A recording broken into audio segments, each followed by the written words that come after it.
Hare Krishna, everybody. So now it's a new stream, and here I am speaking about Krishna conscious parenting with opposition in response to many of your questions that were asked. If you can just double check that you can hear me now, Matji? Yes, you can hear now?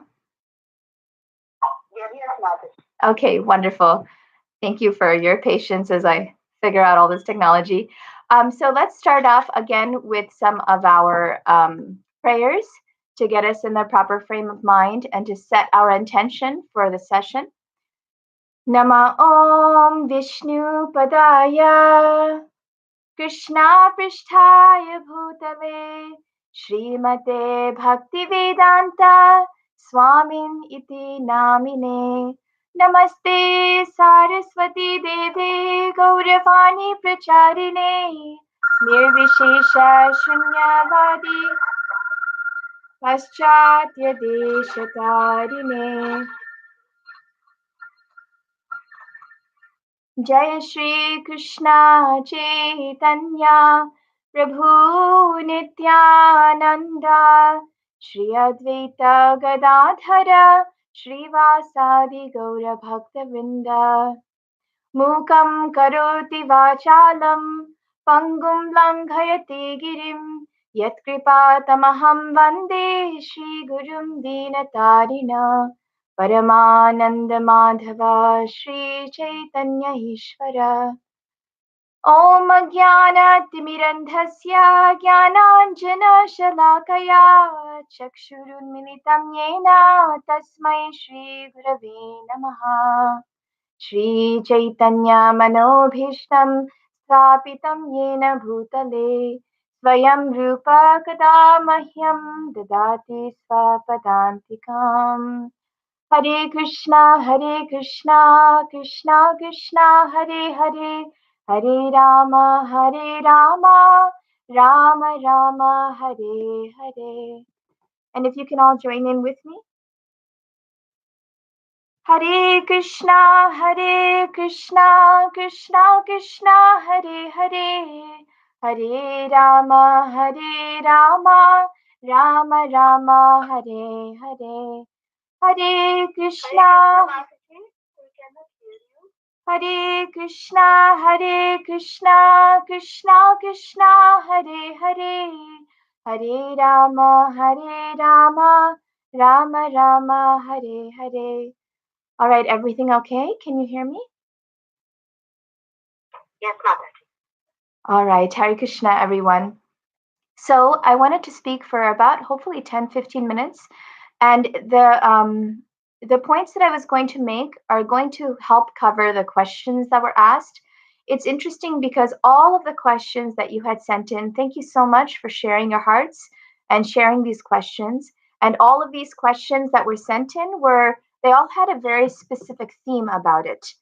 And the main theme of these questions was basically how do we parent our children in an alternate reality, in a world where almost every single force that is around us is going in complete opposition to the Vedic Krishna conscious principles that we are trying to establish in our own lives. And so it's interesting because as grihastas, as those who are householders with families, we have even more of a heavy burden to bear in trying to become Krishna conscious ourselves and also taking with us our family members and our children. And so that responsibility is a very grave responsibility and can be seen as an extremely difficult one as well. And usually you hear of Krishna conscious philosophy, especially in the Srimad Bhagavatam. Many of the characters do not have families, and they are either sannyasis or yogis or sages, and they are, speaking Krishna conscious philosophy. And then when you hear it and you put it into your own life, and then you realize, wait a minute, I don't live this type of a world that's in the Naimisharanya forest with Sutta Goswami and Sukadev Goswami. How can I take their teachings and make it relevant to my life today in North America? Like actually make it relevant to what I'm doing right now, here and today. And so it's just interesting that all of the questions that had come in were kind of, based on that background of how to give our Krishna consciousness to our children and strengthen our relationship with our children according to, the status that they're in right now, the schools they may go to, the friends that they may have, even some parents that may be in opposition. So I wanted to start with identification that in 3 weeks it will be the appearance day of Sri Lord Nrsingadev. And because of that, at the TKG Academy, we have been planning and preparing for Nrsingadev's appearance day with all the students. And we've been saying prayers every single morning. They will be doing a beautiful drama. Mother Kalindi and Mother Radhakund is getting together all the ladies, as many ladies as can participate, and putting together a beautiful drama. And we will be celebrating it on behalf of TKG Academy. The GBC resolution this year was that this Nrsingadev festival should be celebrated on behalf and dedicated on behalf of the children of our society and on behalf of the parents of our society. Grihastha ashram is more than 90% of our society. And so learning all these tips and tricks as to how to really firm up our Grihastha ashram and firm up ourselves and make ourselves have a strong foundation with which to take care of our children and nurture our children is really important. So I wanted to start off the play that we're doing. Mother Kalindi, she has, I'm in the role of Bhumi, of Earth. And so the way it starts off is I have to stand with a specific Bharatanatyam pose. And I learned Bharatanatyam when I was really young, and I haven't done it in quite some time. And so she's kind of training me and teaching me like how to stand. And just the other day, she was like, Earth is very solid and very firm, and she is the nourisher. Dharani Dhara. She is the nourisher of the entire world. Of the entire universe.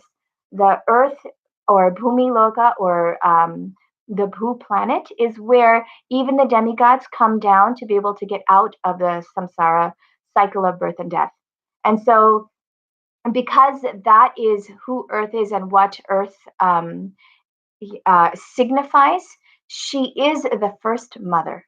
And she gives us the strength as mothers and as fathers to also nurture and nourish our children. And this is such an important point because sometimes when we have our children, when we're being gifted our children by the Lord, we don't realize that with that gift that Krishna has given us, we have also been given that strength. And if we can identify ourselves as the nourishers and the nurturers of human beings, and those of you who have babies or have 2-year-olds, 3-year-olds, you realize this very quickly that if I make one wrong move, this human being, this living entity's life is literally in my hands. I remember the first bath that we gave to Reju when he was 3 months older. Probably not 3 months, 2 weeks, right when the umbilical cord is supposed to come off, where we had to submerge him completely inside of the tub, and how nervous we were that if we don't hold his head properly, if we jerk him too hard, something may happen to him, because that responsibility of, wow, I am literally raising a complete human being, and his life and death are in my hands. That is the responsibility of a mother and a father. And so starting from age 0 months, or even when you're pregnant, you start off with that realization.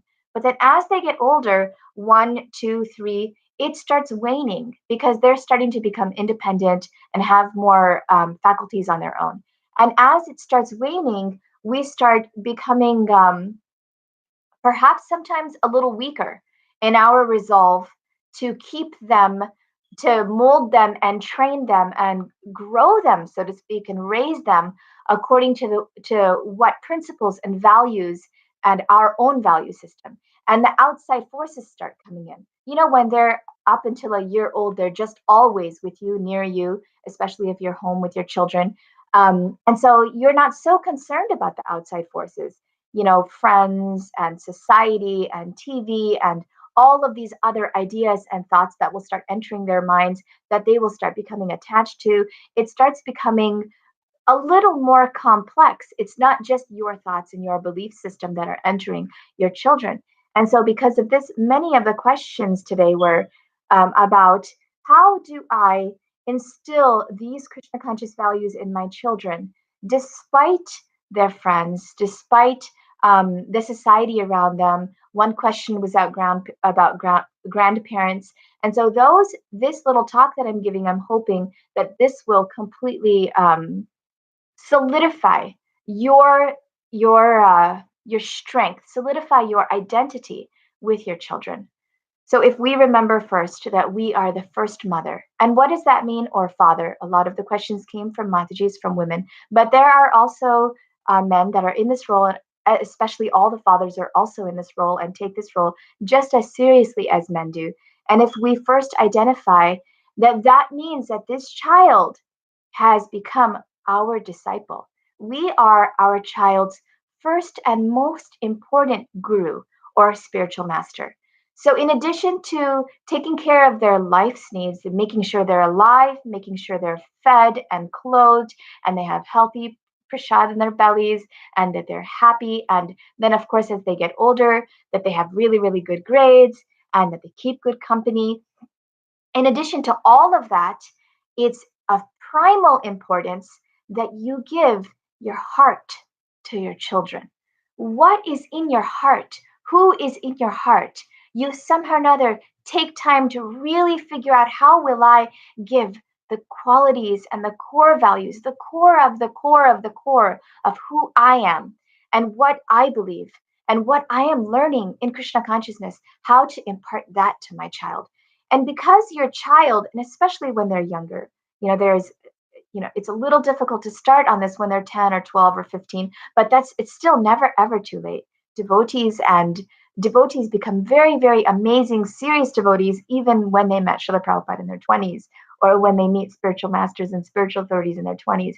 But as a mother and as a father, you are the easiest and the most natural choice to become the spiritual master of your own child. It is actually so much easier than someone who already has had 25 years or 20 years of an opposite paradigm in this life. So, giving your heart to your children, what does that mean? So, some of the questions now, I'll start going through these questions if that's okay.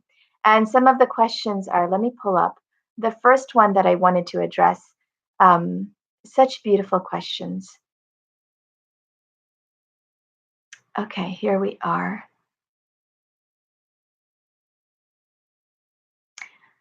How can we make our kids understand sometimes we don't give certain things at home, like watching certain programs on TV, or we don't give them chocolate? But if we go in a friend's place, we feel they're too attached to the TV and they don't necessarily want, us, they don't want to listen to us. They're going to do what they want to do, regardless of what we say. How can we help our children to understand? All right. Then the next question is, how can we explain that meat eating is bad to kids? Um, there was a few questions on this, that at school they go and they have perhaps pepperoni pizza, or their friends are doing something and they're not allowed to do. And again, that doubt of, how do I make my child understand that this is what we follow, this is what our family follows, and that the world around them, and the next question, and the world around them is different. And this is the biggest issue of being raised in America and having our children in opposing forces in the material world.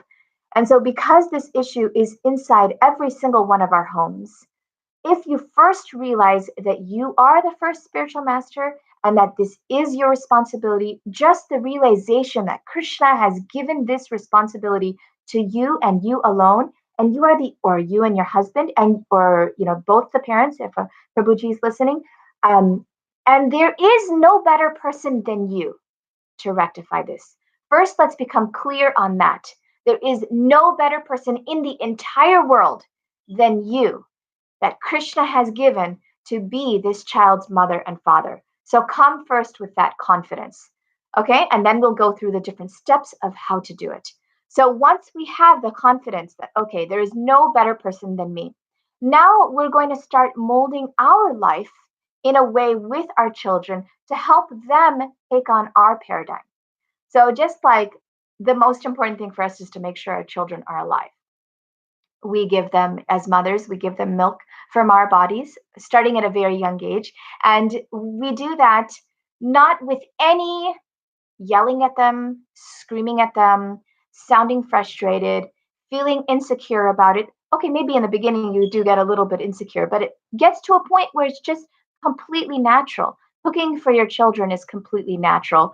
And making sure that they don't run into the street is completely natural. Making sure that they're healthy and happy and fit, a lot of these things come naturally to us. It doesn't become a big emotional insecure struggle because we all have been raised with love and care, most of us. Of course, those of us who have not been raised with love and care and a strong foundation, that's a separate topic for a separate seminar, a separate conversation.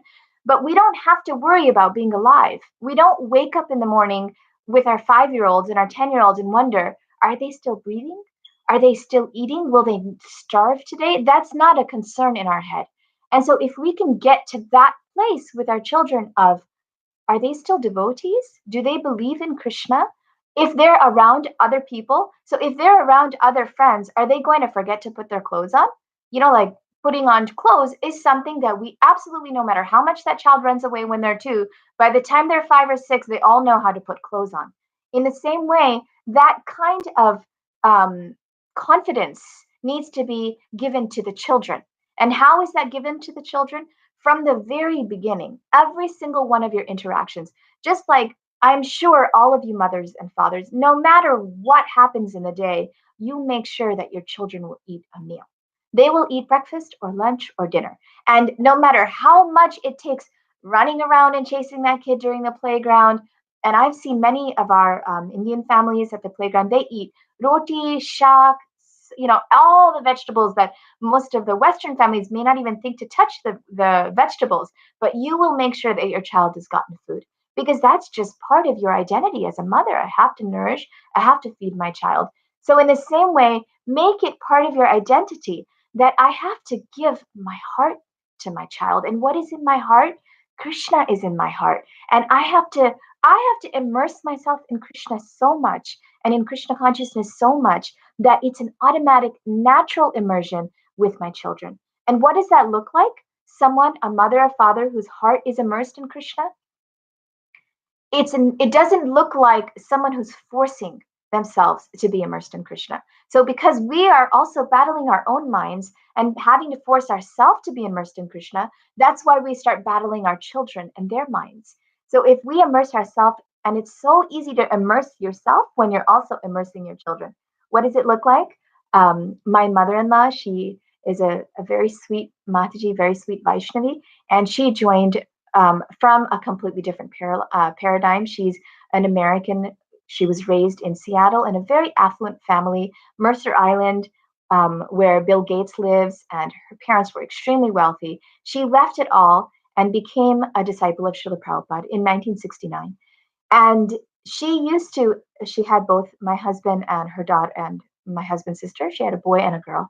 And every single night, they would climb into bed at 7 o'clock because the next day would start at Mangalarti time, and she would read Krishna book with her children. And this was as normal and as regular as brushing your teeth. And they would read Krishna book, and my husband tells me this was the highlight of his life. That it was like a routine, an evening routine that we're going to go to bed reading Krishna book, and there was no japa involved. There was no, the rituals. It was all the stories.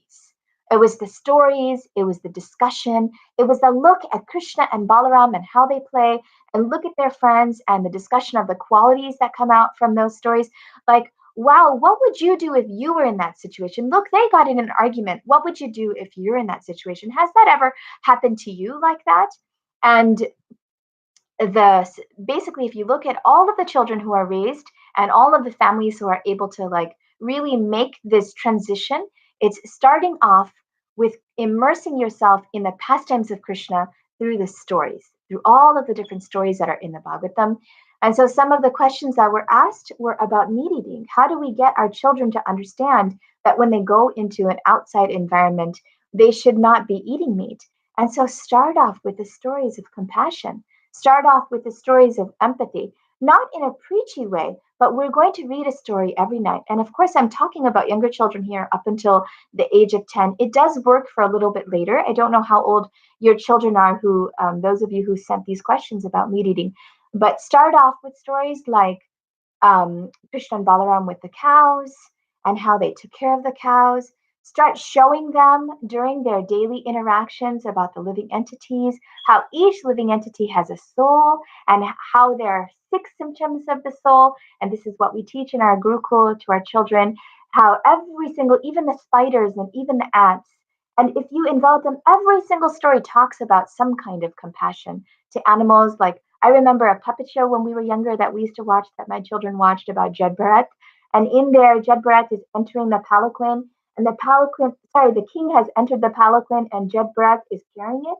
And the palanquin is moving back and forth, and the king, he starts yelling, "Why is the palanquin moving so much? What's wrong?" And he comes off and, like, "I'm going to punish this palanquin bear." And then you hear the voice saying, he doesn't want to step on ants. And it's this whole thing. And I remember ever since I was 3, 4, 5, 6, I remember that he doesn't want to step on ants. Why does he even want you to step on ants? And that stayed in my heart, like, oh, he doesn't want to hurt even the ants. And so that compassion starts coming into the child's heart, that empathy. So you bring them, you take them to a farm, you live life with them according to the principles that you feel strongly about.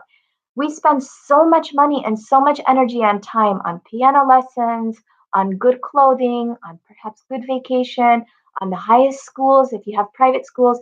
How much actual time in our day, how many actual minutes are being spent on making sure that your children are imbibing the Vaishnava qualities and the conversations that happen with them, and the way those conversations happen have to be talked. They have to be using your words.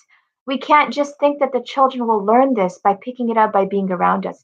Yes, they will see our actions, but we're living in America. And in India is a collectivistic culture where you learn things through actions. Indirect communication is very strong. But they're going to a school which is an American school, and they are becoming Americans, which means that they're going to need words, because Americans are very, very verbal, and they're getting all kinds of words thrown at them and given to them.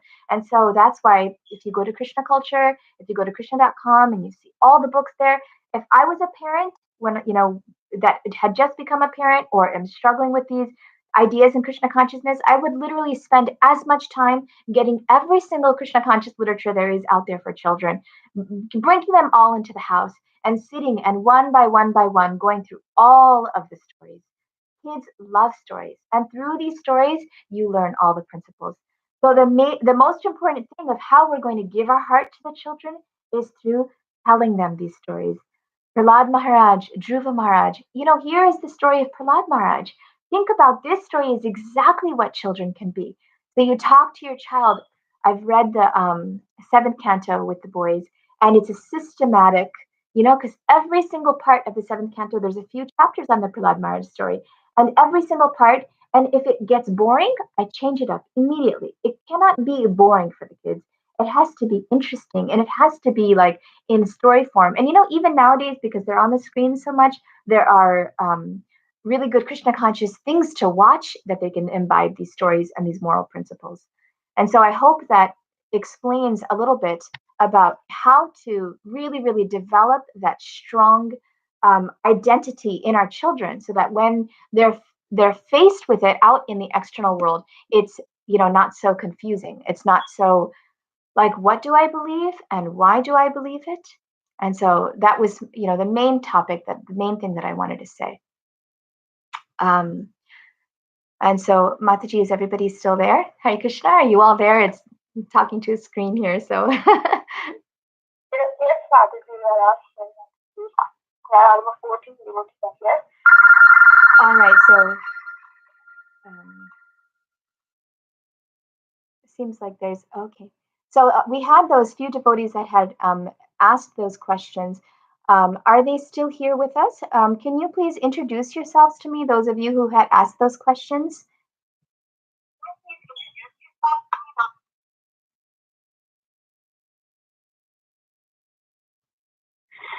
I'm not sure, Mataji. Gita Mataji is not there. Hare Krishna. Yeah, Indu Mataji is there. Yes. Mataji is there. Yeah, Mataji. Okay, Indu Mataji. Hare Krishna Mataji. Hare Krishna. Is this Indu Mataji? Yes, Mataji. Yes, my son goes to public school, and we just joined Krishna consciousness. So, not all of us in the family itself are completely converted to vegetarian. So yes. Yes, so that was also a wonderful question that you had asked. And I also think that, first of all, the fact that you have come to Krishna consciousness and that you are still practicing it, even though not all of your family members are practicing it, is a very big glorification of you. And I wanted to, Srila Prabhupada had given different instructions at different times, and he had spoken, so, different instructions. Some may be like, oh, how can you be married, or how can you be in that situation where there may be someone that's following principles against what your principles are. But he also was very loving and very compassionate to be really aware of this precise circumstance that you may be in.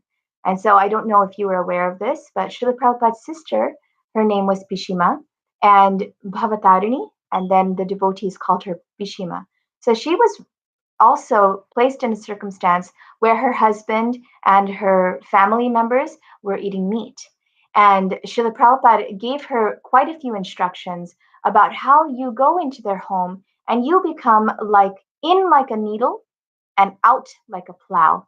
You stay extremely humble and extremely loving, and only loving, happy, positive interactions while staying strong and staying firm and fixed in your own principles, in your own values that you're starting to learn about. And any conversation that happens with those that are around you that have to do with Krishna conscious principles, if possible, they stay positive. Now, this is a really difficult thing to do because we're telling ourselves to shut off and become negative, so to speak, to the non devotee principles, like, say, eating meat. Ourselves, we're becoming repulsed by it. We're psychologically, we're forcing ourselves to become against it. So then to be right next to and to love and to even serve someone who is not following those principles can become very difficult to do. But if you look at the story of Prahlad Maharaj and Bhishima, they were able to do it. And if you pray to Lord Nrsingadev and you pray to Srila Prabhupada, they will give you the strength to do this. What does that mean? That means that simple things like I assume you still have to cook non-veg items and you still have to serve the non-veg items. You go through all of the duties that you need to perform, and you also make your veg items and you offer those to Krishna. And you say to Krishna, my dear Krishna, with all of the love and all of the love in my heart, every single cell of my body, I would like you to accept this prasadam. And when you accept this prasadam, I want you to place yourself directly in each and every one of these grains, because my husband and my children will be eating some of these grains. So you make the non-veg and you make the veg, and make sure that the vegetarian items are offered with so much love that then they will enter the bodies and the physical, the cells and the molecules and the heart and the organs and the lungs, and they will start purifying your family members' bodies. And through that gradual process of purification, that prasadam is so powerful that it will automatically take its time to purify your family. And you don't need to, unless you start seeing interest, you don't need to force it. Don't force it. Let Krishna do it. Krishna, I read a beautiful quote by Bhakti Siddhanta Saraswati Thakur. Krishna is the reformer. Krishna is the changer. We are but his servants, and we are going to have him guide us as to how to be strong in our own qualities, and then try and help those others who would like to be going that way. And if you want to take a little bit of a stronger approach because you see that they're interested, oh, really? Okay, someone had asked about the children are eating chicken and eggs, but not red meat, but then they were fed red meat somewhere else. So it's such a great step that the red meat has been cut out, and gradually we need to cut out the rest of it. So how do you do that? You can start a little bit stronger of a step. You can start talking about animals. Go visit the farm. Go talk about living entities and how there are souls everywhere. Even gardening, you see how a plant grows and you become more in touch with nature and in touch with going to visit a farm is a really good idea. Going to India and feeding the cows roti, starting to have them feel a little bit more of that compassion. Even just reading the Krishna book stories help because Krishna is always surrounded by peacocks and calves and deer. And you don't ever even have to directly preach that, look, we don't hurt these cows, we don't hurt these animals. Just by having that be around them through the stories that they hear at nighttime, that'll start making them be a little more aware. And then generally, children, if you explain to them on that side through compassion for animals, or just even becoming a little attached to other living entities, that helps them think, wait a minute, I wouldn't want to hurt it. Because they don't connect.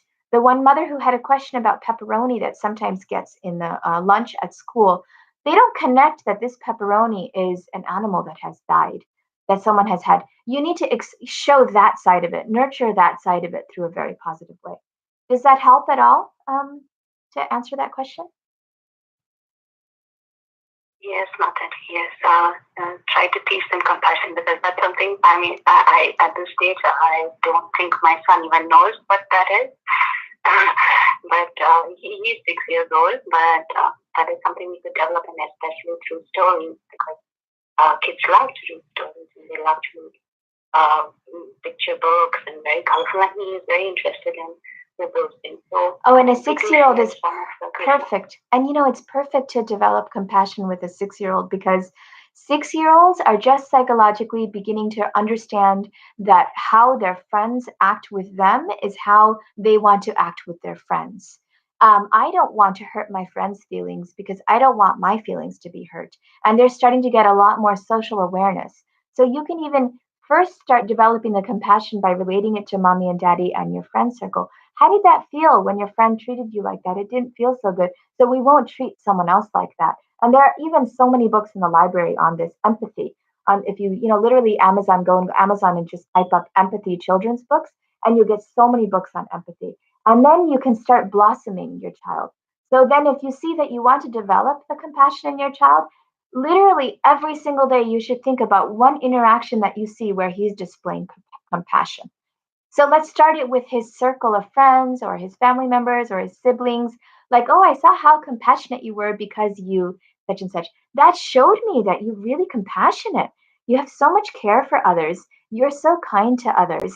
Like, start even noticing that that's a quality that needs to be developed. Then that can start moving towards living entities.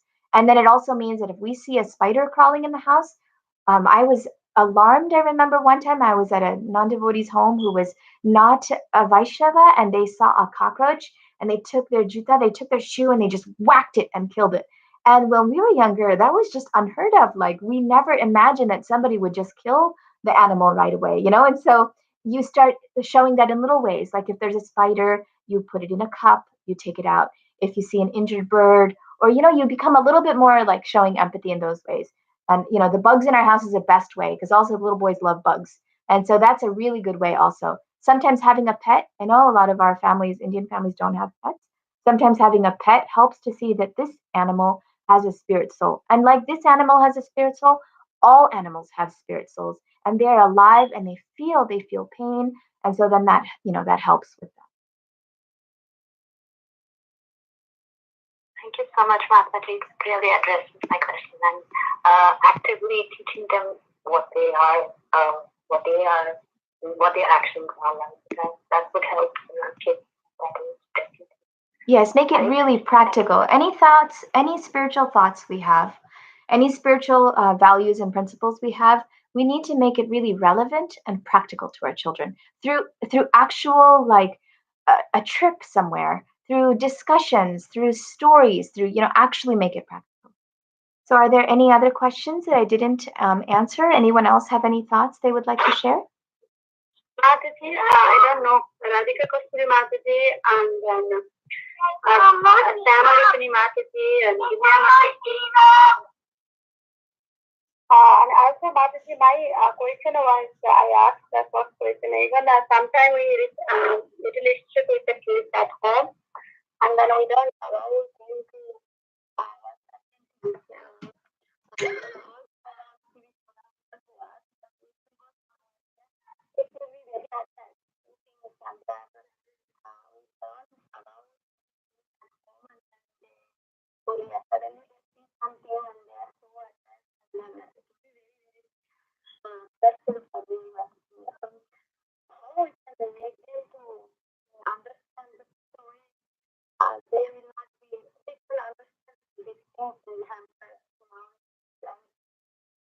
Okay, so you're Mataji, you asked this question about watching certain programs on TV or chocolate, but then if they go to a friend's place, they do it. Yes, yes. And so how old are your children? One is 5 Mataji, one is 14. Oh, wow. Okay, so you've got two different types of children here. You've got a 5-year-old Yes. who will explain it peacefully, who will listen peacefully, most likely, will be easier to convince than the 14-year-old who is in a completely different psychological category. So the first thing that needs to be identified is your most important principle that the child not watch the TV and not eat the chocolate, or that they develop love for Krishna?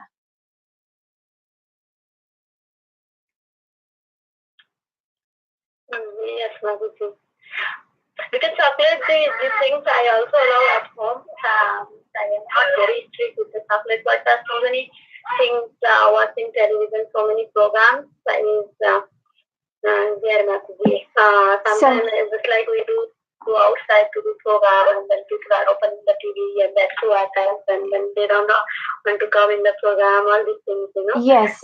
So if they want, they can watch, but I'm very afraid because we are very much strict with them. Later on, they will have more attached in these things rather than Krishna consciousness. Yes, and it is absolutely something to be worried about. It's a very important concern that you're bringing up. And that's why, more than in raising our children in Krishna consciousness, instead of saying, no, we're not going to do this, no, we're not going to do that, more than all of the no's, there have to be many, many more yeses. And as a matter of fact, with children, there should be very few no's when it comes to Krishna consciousness. There should be only yeses. And so that's hard for us to like turn into in our heads because we think, well, they're raised with such an environment that everything is a no. The TV, the videos, the songs from the outside, the books from the outside, everything has non-devotee material in it and can affect them and potentially harm them. So we feel like everything is a no. What can we give that's a yes that makes it fun? So then what ends up happening is that child associates Krishna and love for Krishna and becoming a devotee and finding out that Krishna is my very best friend. He associates all of that with no. I don't get to. I don't get to. I have to suffer. It has to be austere. I have to be the one who doesn't understand, doesn't know. I have to feel left out.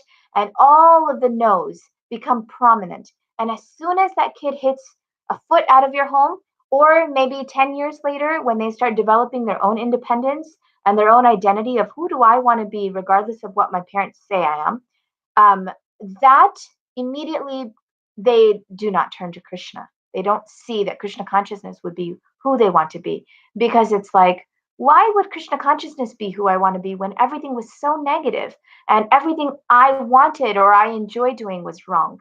I'm not saying everything you're doing in Krishna consciousness is negative or wrong, but I'm saying that let's make sure that our days are filled with a lot more Krishna conscious yeses and the meaning behind it and the reflection on it. So any rule that you have that's related to Krishna consciousness, there should be a discussion about it. Even with your 5-year-old, there should be a reason.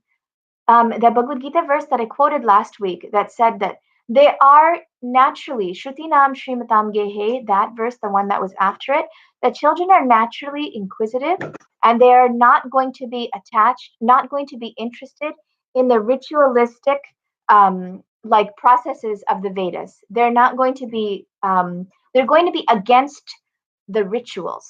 That means that everything they're doing, they're looking for meaning. And so if you don't give them the meaning behind it and it's just a rule in of itself, then it doesn't help them. It just creates this, I don't want to do it. And I can go so far as to say that let's make sure that we're picking and choosing our battles wisely and that we're spending more time telling them how Krishna conscious they are instead of more time telling them how they are not. And as parents, we tend to do this in every area. You are not good with your homework. You're not getting good enough grades. You're not good enough with your friends. Continuous correction. Instead, let's turn it around and use the specific words of, I noticed that you came to the program and you were in the kirtan, singing in the kirtan so nicely, and it made me so inspired when you drive home. Never mind that your kid at the program may have been watching a little bit of TV with his friends because all of his friends are watching the TV. You come home and you shore up his identity of how he was in the kirtan, dancing in the kirtan, singing so loudly. If all of his friends are watching TV, Mataji, don't make him be the one to not watch the TV. That is not fair to do to a child.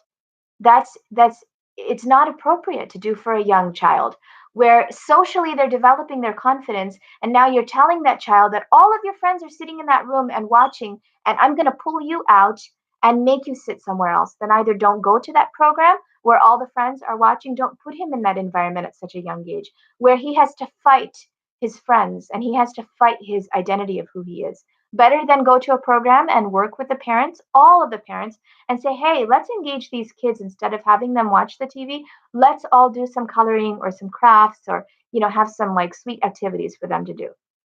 Because asking a 5-year-old to not watch the TV screen when a bunch of other 5-year-olds are watching is not fair. It's not fair to do that to a 5-year-old. And so better you would do that at home, like, okay, we have less TV at home. We don't watch the TV at home.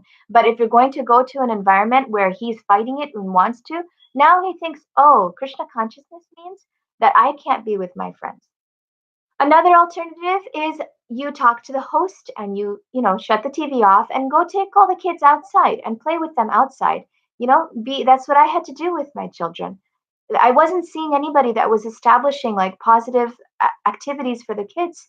And so here at the school here as well, now we have a new group of families that are coming in that are taking the time to do the dramas and to do the parties and to do that, extra stuff with the kids that are Krishna conscious. Because otherwise your kids are just raised in this no, no, no. And I'm telling you from experience, they will then just turn it off. There will be few years in their life where they just decide, I don't want anything to do with Krishna. Mataji, I have so many friends that were raised this way. So many. There were how many schools in ISKCON? There were 50 or 60 schools in North America alone of children who were raised this way in the 1980s, where Krishna consciousness was a list of rules. And there were just a few of us who were raised that Krishna consciousness is healthy, loving, positive, fun interactions. And there are just a small handful of us that are left in Krishna consciousness. Only those of us who felt that Krishna consciousness was positive interaction. Anyone who had Krishna consciousness attached to no and rules, they have all left. I can count on my hands the children who are my age and my husband's age who have stayed in Krishna consciousness. The rest are all gone. They're not interested. Some are eating meat, and they were literally raised until they were 18, 20 to be Hare Krishna devotees, and they have no interest. And so it's really important that we focus on telling our children any communication that has to do with Krishna consciousness has to be a wow, you are such a wonderful devotee. I'm so fortunate to be in your association, to notice the good things. We go in the program, the 5-year-old or the 14-year-old sits for the entire program. They listen to the lecture, perhaps.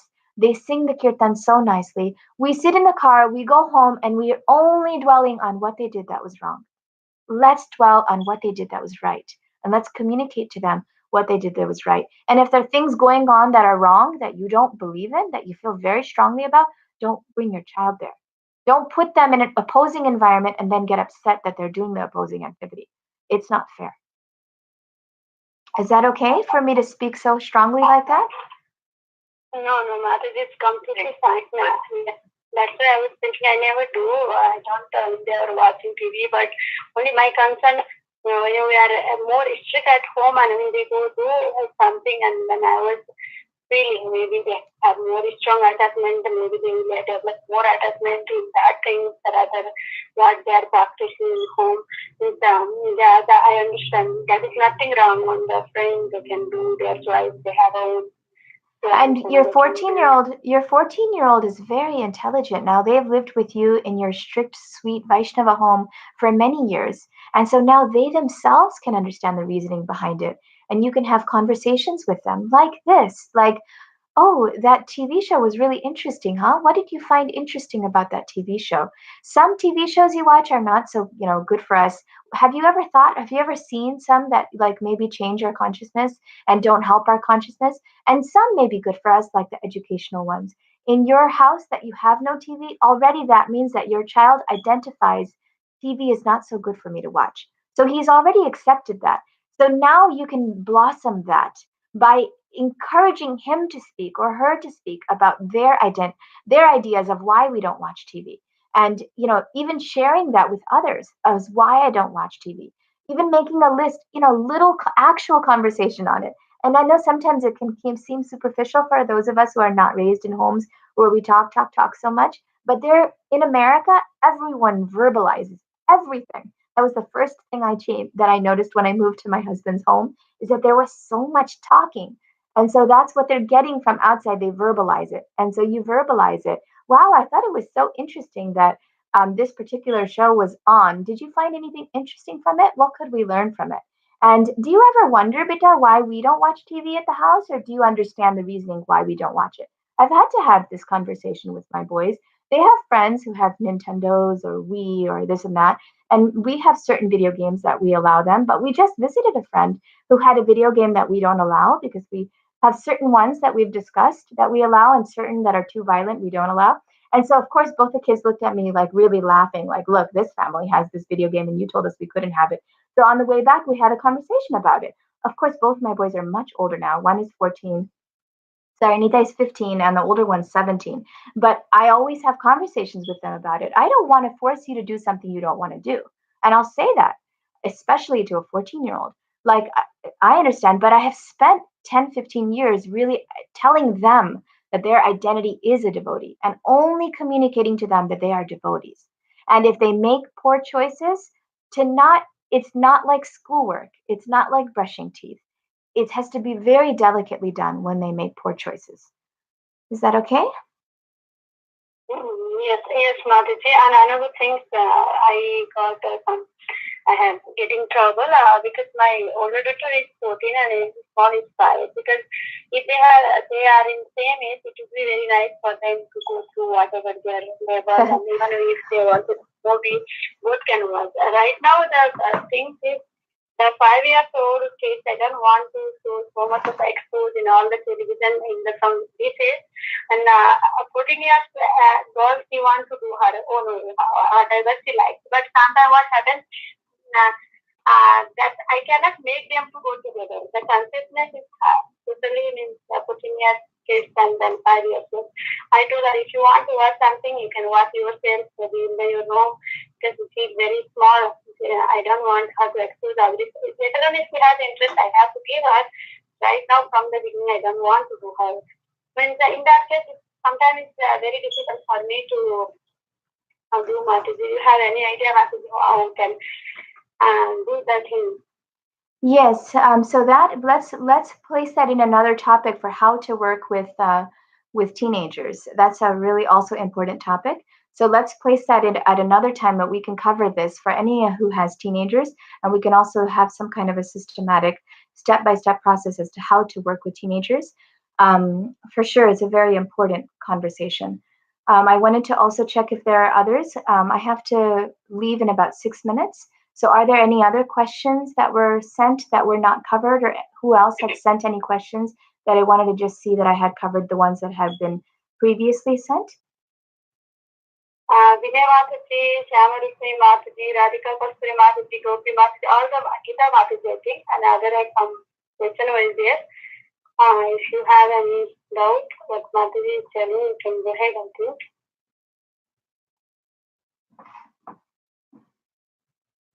Hare Krishna Mataji, Dandavat Pranam, Shiva Prabhupada, this is Vinaya. My question is, Mataji, my daughter is a 4-year-old.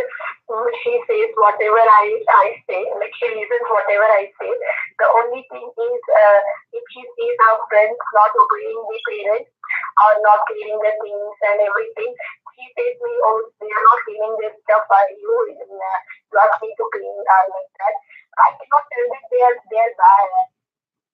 How do I handle this situation, Mataji, that kind of situation? Yes. So that's also a very, very good question. So how old is your child? She's 4 year old, Mataji. 4 years old. Oh, so she's very young. And if you can just repeat it one more time as you were saying it, it was having some interference. What did you say, Mataji? The question, if you can just say the question one more time, it was having some interference. Okay. Question, Mataji, like, she obeys my order, everything very nicely, but if she sees, like, other kids are also coming and playing with her, but they are not cleaning this stuff, she says, okay, they are not cleaning. So how do I make her understand that, this is right, but I cannot tell their friends are bad, right? It looks again bad. She says, like, my friend is bad. How do I manage that? If they're not cleaning and she's cleaning, how do I explain that this is the one you have to follow? Like that. Oh, I see. Okay, so that your friend is, oh, right. Okay, I just see them. You had actually sent it. If she sees her friends are not doing it, then she feels like, why do I have to do it if my friends are not doing it? That's the question? Yes, Mataji, yes. Okay, that's a really, really good question. Let me think about that one. If the 4 year old is expected to do certain like types of chores, and then the friends come in and she feels like she doesn't want to do the chore. So just turn it around. So is this like in your home this is happening, or like in general, like this happened in your house where your 4 year old was helping you with something and then her friend came and didn't help? Is that what it was? Not like that, Mataji, when they play with the toys and what happens, they mess up everything, right? Oh, right. Usually she doesn't do like that. She plays very nicely with one toy and put it back again. But when the friends come, she doesn't do like that. Yes. She does everything whatever happens. Okay, so then that means now that your child's identity needs to be more firmed. And so, how is that? That means that when the friend is not there, you sit with her and you put away the toys with her every single time. Do that for like 1 week or 2 weeks. That every single time you take time off from whatever you're doing, cooking, cleaning, whatever, and you go and you sing a song. This is what we do in school. Clean up, everybody, everywhere, clean up. There's like a whole song that you sing, and you turn that cleaning up into a joyous activity. And you go walk with her and you place all of the toys back and make it not a thing that she has to do that's annoying. There's this movie, Mary Poppins. I don't know if you've heard of it, where she does she cleans up, she gets the kids, she's a nanny to a house, and she gets the kids to clean up the whole place, and she's on roller skates and smiling. Also, this other Pippi Longstocking book where every time she cleaned up, it was like a whole big fun activity to do. And I was thinking about it because for me, when I clean up, I start getting angry. Like, why have to clean up? Why do I have to pick up all this stuff? It's so frustrating, so annoying. I don't want to do it. And so my kids start feeling that too. They start associating doing the dishes or sweeping, mopping the floor as something negative. So naturally, they don't want to do it. But if you associate it with something positive, like a song and a dance, and this is the best time to do it when they're 4 years old, start doing the cleanup with her in a happy way. And just even for four, I would say you just need to do it for like a week or 2 weeks. And then every time she puts it away, then you say, wow, you're so good at cleaning up. I noticed that you put everything exactly back in the location that it need to go in. And that shows me that you can teach someone else to clean it. And now this is what happens in the Montessori classroom in our school. We've got 15 little children that are age 3, 4, and 5 that know precisely where every single item is. They know precisely how to take it, put it out, work on it, and put it back.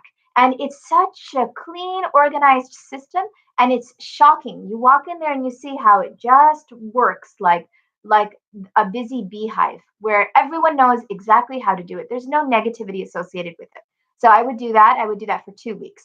I would, anytime she cleaned, I would walk with her, hold her hand.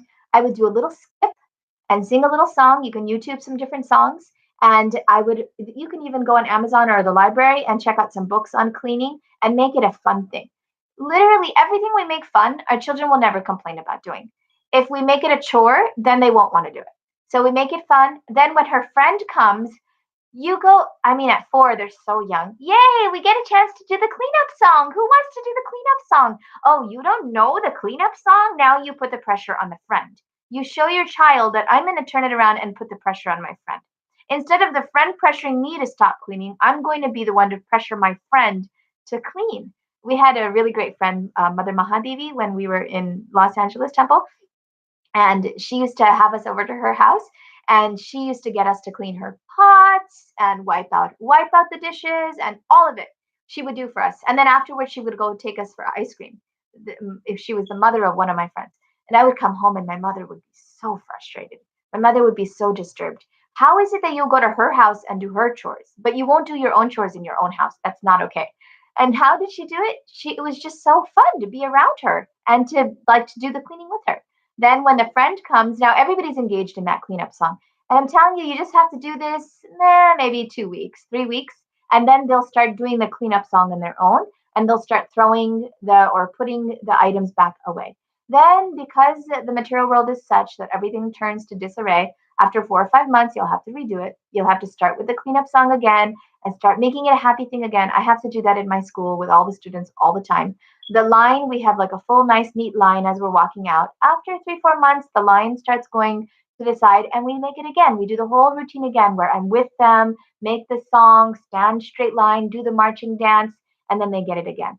And so, clearly it feels like a lot of this takes time, but you take those 2 weeks or those few moments now to do it, and it'll go for the rest of their life. It like literally, it will be established that we will put our toys away for the next 10 years. Is that okay? Is that something practical that do you think that could help you? Yes, Mataji, thank you so much. It's a detailed explanation. The extension to it is, Mataji, like if some kids are not obeying their parents or hitting their parents or shouting at their parents. My daughter never does like that when she sees how do I manage that situation. Kids, when kids are shouting at their parents, and your daughter doesn't do that, um, that's Yes, is that what you were saying? That when you see your kids around they're going to be faced with things that are not different, that are not like our home. They will be.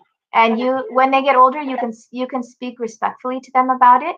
Like if they start picking up that they start shouting to you, then you can just very lovingly say, I don't shout to you, you don't shout to me. Other people may shout to their parents, but that's not something we do in our home.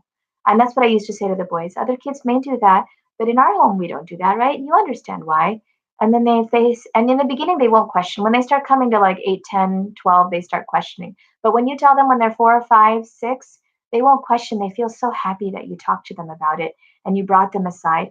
And you're such a gentle boy.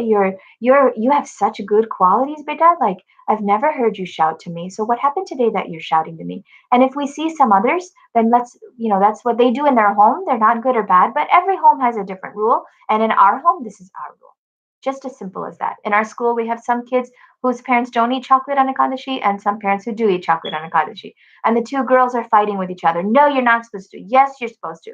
And I just simply had a talk with them. We discussed, each family has their rules and their ways of looking at something. It doesn't mean I'm better or I'm worse. Just like I have black hair and brown skin, and your friend may have blonde hair and blue eyes. Same way we have different rules in our families. Just simple discussion. And it's really nice to not correct or have that discussion in front of, but to do that at nighttime when you're telling the stories. So if you have 3 times a night or 5 times a night where you're reading Krishna stories, stories from the Bhagavatam, just going through every single katha, the Prahlad, Dhruva, Bali Maharaj, Jad Bharat, Krishna Balaram, Agasura, Bakasura, unlimited, luckily Krishna has unlimited pastimes, then these kinds of conversations come up automatically. How was our day? What kind of things did we notice that we liked? What kind of things were disturbing to us? And less us talking, we should be hearing the children and having them talk, and then we're listening. Then we go back to the story. And if we do this within 1 year, 2 years, we start realizing that we're really connecting. We're giving our heart and our core values to our children. All right? Thank you so much, Mataji. That was very, very nice and detailed answer. Thank you so much. Hare Krishna. Thank you so much. I think Hare Krishna Mataji, this is Padma Mataji. I think I would like to know, I am not in the I used to be in the Krishna conscious in the beginning when they were kids. My kids were like 3 and 4. I used to read the stories. At that time, I did not have problem, and then we did not continue that or practice. I was there, but kids not for the net association. Now they became teenagers, like 12 and 13. Yes. Now it is becoming a little bit difficult to. Maybe I'm not good in my sadhana itself. I'm not saying I'm not there in that sadhana, that strong sadhana for myself. So I think maybe I would like to have some help on how to address this and get this. When I try to tell, because they have their identity and question why we have to do this, why we have to put tilak, why we have to do this. And if I try to tell explanation, it doesn't make sense, Mom. You're telling me it doesn't make sense. What I'm saying isn't making sense? Or the children? No.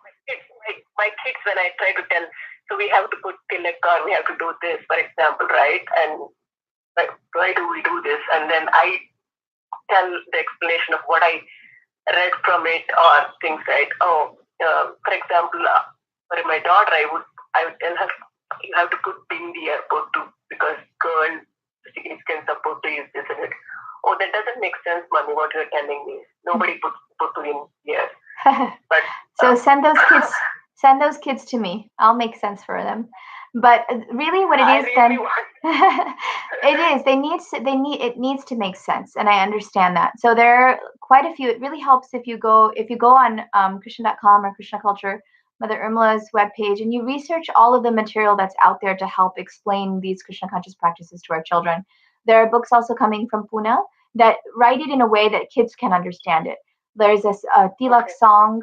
The body is a temple of Krishna, who is the Supreme Lord. Tilak is his sitting place. We mark on our body and face Om Keshavaya on the forehead. And all of these, like, very for our children, to help explain to our children why we do what we do. Because it's true, they're not going to understand it. Like, what is this? There's a beautiful story of Gopi Chandan. There's the story of Krishna's headache, how even Krishna was so enamored and enchanted by the dust of the lotus feet of the gopis that he created this entire pastime to show their glory. And there's that story. What else for Tilak? There's the story of the king who got his head smashed on the rock and then went to Yamaraj, and even though he was very, very sinful, because there was a little bit of Gopi Chandan on his forehead, he was immediately liberated. There are so many things out there that can be told in story form to the children. So if you get as many books as you can buy of the children's books and the children curriculum, then even just every single day going through one after the other. We have to give our children the philosophy. We have to share with them the philosophy of Krishna consciousness, because as we're becoming devotees and studying it all, we can't expect that they're just going to automatically learn it by being around us. Just as we're studying it and reading it, we need to do that with them and do it at their level. And so I say, if you start reading every night, or 4 or 5 times a night, just different stories, and all of this will start solidifying their identity. What are these books you said that Krishna.com is where I can get this? If you go to Krishna.com to the children's section, there's a whole variegated, so many books there. Just order as many as you can. Even something simple as if they see pictures of kids with tilak on, they see that, okay, this is my identity to be someone who wears tilak. Simple things like that. From the childhood, if they start seeing and being around that world, then they don't have so much question. It's not so foreign. But they're around opposite worlds from the beginning, preschool, daycare, all the way to everything else is opposite to them. And then suddenly we're giving them something foreign. Let's not make the outside world or the non-devotional world their main world. Let's create a beautiful world for them in our homes with all of the Krishna conscious literatures. Thank you so much, Mata. Thank you so much.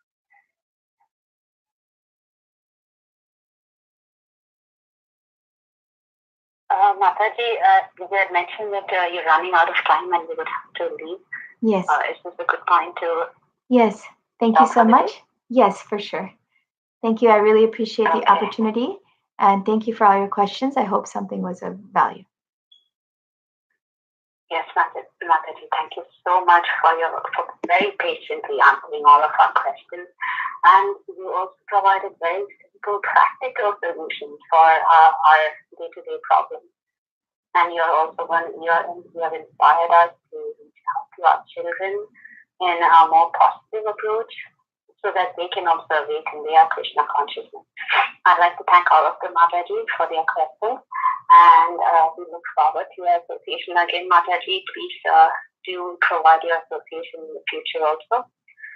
We'd like to end here with Vanchakalpata Vidyascha, Kripasindhu Vishwas, Vasadikanam Padmebhyo Vaishnaveभ्यो Namo Namaha. Anand Koti Vaishnava Vrinda ki jai. Grace Gopi Geeta Mataji ki jai. Srila Prabhupada ki jai. Srila Prabhupada ki jai. Hare Krishna. Thank you so much, Mataji. Hare Krishna.